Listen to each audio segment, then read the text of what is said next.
Hello there, and welcome to this very short and very basic Skyward and Family Access information video. These are login instructions and a very brief version of what you can see when you are in Skyward. First off, how are you going to get to Skyward? Well, if you go to LaVenture's website, you can see by the red arrows that there's a Skyward link right there at the top.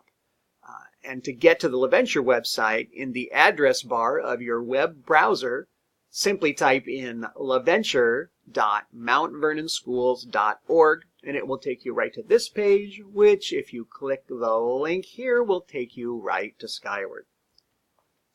This is what your Skyward login page looks like. It usually opens up in a separate little window, and there is a place for the ID and password. And for students, your login ID, that is going to be your lunch number. And your password is going to be a unique Skyward password. And if you don't know what that is, you can get it from the office or you can get it from your classroom teachers. They have the ability to look it up in their Skyward account. Parents, if you are trying to get to family access, you can get that number from Miss Chapman in our counseling office right here at LaVenture. When student access opens, this is what students will see. They are going to see some announcements right in the middle. If teachers have posted announcements about what's happening, this is where they're going to appear. And for due dates and other events that have been put in the calendar by teachers, they're going to show up on the right in this column. And then, and then here on the left is your menu of all the things that are available in Skyward. You can see that there are about 10 different buttons that you can access different kinds of information. And we're going to start where the red arrow is, looking at the gradebook.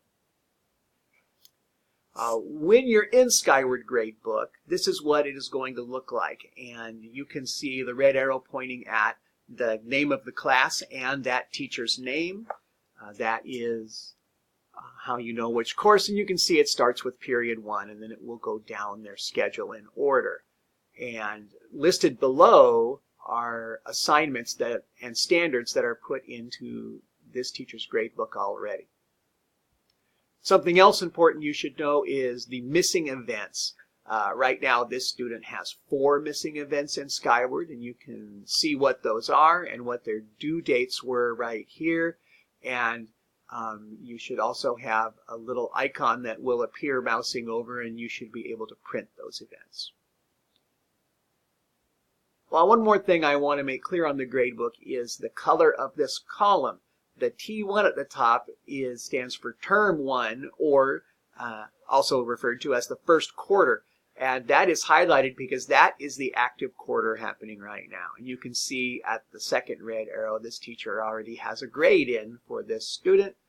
And that is where the actual grades on the different assignments will show up.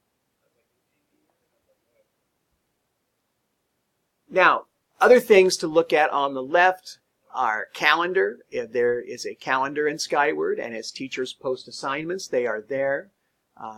Attendance information can be found. Students' information like family members, address, phone number. Student schedule is here, and so on and so forth. You can look and see what's available. Oh, fee management. This is where you'll find lunch money information, and athletic fees or any fines will be in there. So lots of information available to students and to their families in Skyward. Folks, that is it. Again, a very short video giving you just the Skyward basics.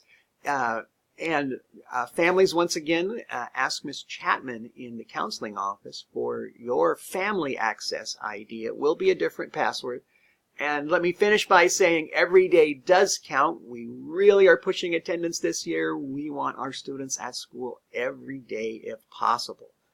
And that goes with our district goal of 100% graduation. Again, thank you for watching this short Skyward video. Have a wonderful day.